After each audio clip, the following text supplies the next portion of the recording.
Okay, so now you should be on the GitHub repo section. So I'm going to teach you how to create a GitHub repo and establish your first, oh, went backwards, establish your first LinkedIn project. And I'm going to go over the GitHub, how GitHub repos work. So in the upper left, if we look here, it's called the working tree. And this is just like your laptop or your local computer where you're going to write code locally, right? And the problem with writing code locally without version control is that if you make a mistake, you can't revert back to your old set of code that was actually working. So at some point in time, you'll have a working set of code, and then it will break, and you want to go back. And that's why code version control is that I have many versions of code that was saved. So if you ever had like a PS2 or PS3, you remember you used to have memory cards and you save your game. So you play the game and you save it. Well, basically, that's what GitHub is and Git. So this is how Git works: is that I'll write some code, and then I'll Git add it to the staging area, or what they call the index, and then I'll Git commit to the local branch here. So if you look at local branch, I will then kind of get it ready to send it off. So it's like, okay, I saved my code, but I need to share it with other people. So that's where Git push comes in. So I Git push the code out to GitHub, and that is how it's saved, and that's how your teammates or your company, your coworkers will pull your code and work on it at the same time, and then they can pull any code that you wrote. That's how a lot of open source projects work, is that you Git pull the project, you Git check it out, and then you start playing with the code, and then you can fix things on your own and kind of contribute to the whole public repo, excuse me. And then this is sort of the cycle you get used to: is you'll write some code, fix something, and then Git push, Git add, Git commit, Git push, and then you just do that over and over again. So I'm going to get started showing you all those steps. So let me, first thing we're going to do is open up VS Code. All right, I'm going to make a new window. Now, what you need to do for this course was install VS Code and install all these Python and things like that. It was in the description in the last video. So here I'm going to go to GitHub.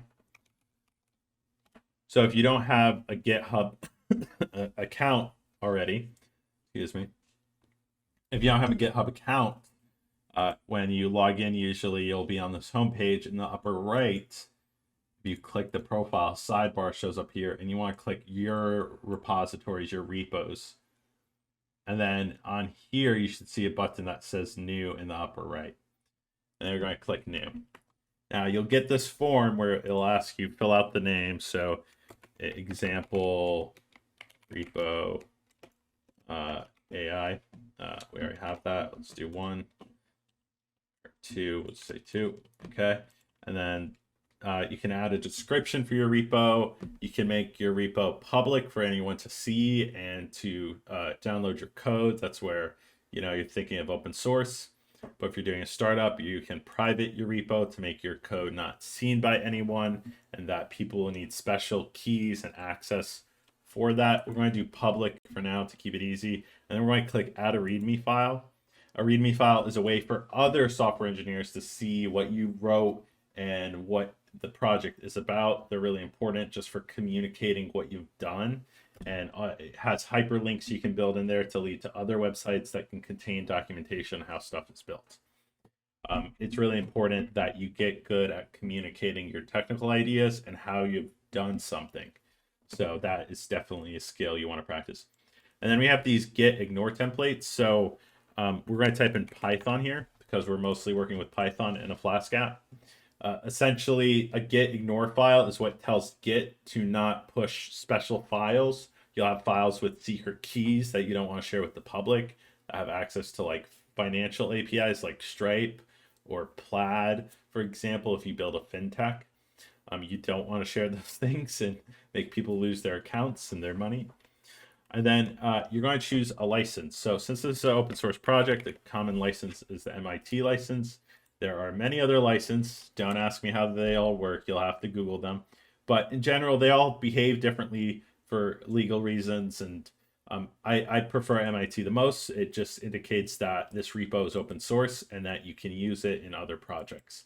So that's really important to watch out for. So we're going to click create repo. Okay, it made the repo here on this page.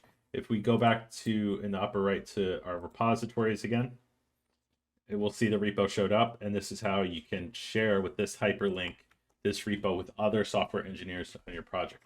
Now, this green button here that says code, it says HTTPS. It will give you a URL. And if you've already installed Git on your computer, so if you have not installed Git, you just have to go to Git install, go here, and then select, if you have a Mac OS or Windows Linux, you would choose here and download this. And then in the terminal, it should work for you. So now we're going to go back to VS Code. And in the top, let me zoom out a little bit. In the top, you should see terminal here. And I click new terminal. And then I can click this. In the upper left, you'll have this icon called the Explorer. You open this up. And then you need to select the folder your project will live in. So this is mostly Windows based. I'm going to just create a new folder. Sample YouTube. Select folder. It'll refresh. And now here has created this folder that has opened up. So now let's go ahead and create a terminal here. And that link I copied before, Git, I will then, this is a repo we created in space here. So we go back, we've created this repo. It's up on the cloud on the GitHub servers, and you copy this code. So you have this target where you're saying Git, telling Git, your computer, to clone the repo. So all that code that lives up in the cloud, there's all this free open source code that you can use and leverage, and you can pull down to your computer to access that functionality. You've created your own repo. So now I'm going to type ls into the terminal. Let me zoom in for you. So git space clone, and then you put the URL, and then ls, and that will list out the repo for you, right? And then what we need to do is go inside of this folder. We are outside the folder. This is a pathing system. So this is my hard drive E, my hard drive E, and then / example _ YouTube. And when I type cd, it means change directory. Then I'm going to type exam here. So I'm typing the name of my folder, and then I'm going to hit tab.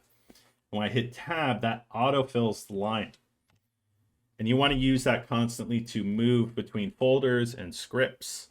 It makes you more productive. And then I'm going to type clear, C-L-E-A-R, and that clears my terminal so I can read again and see things, and it's not like a mess.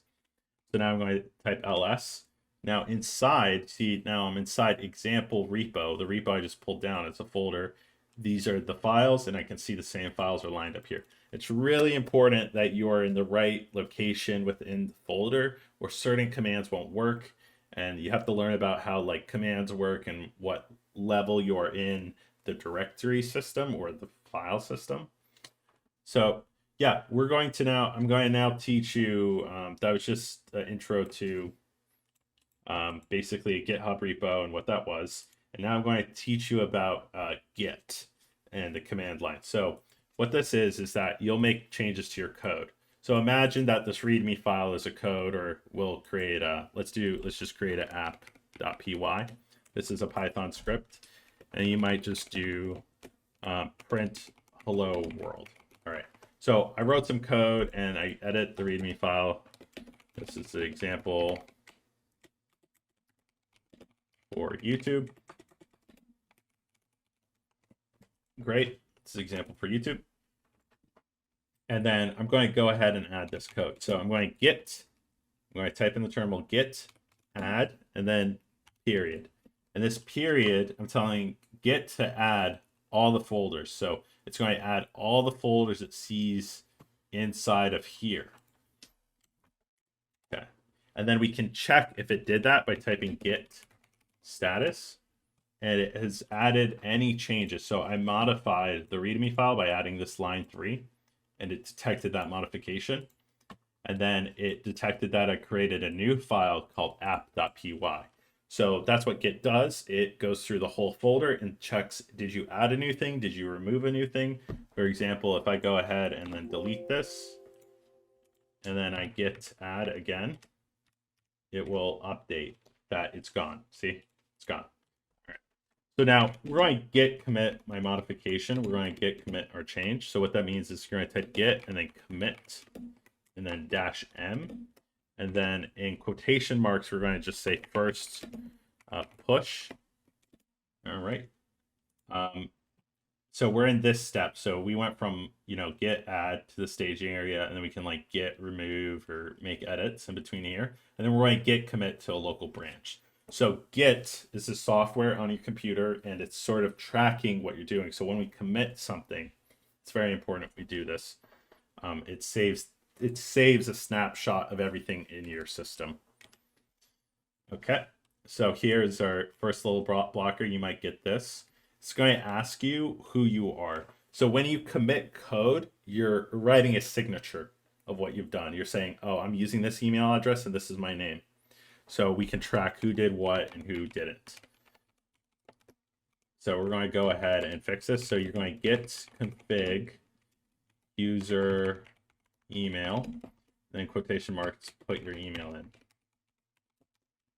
So this should match your GitHub account.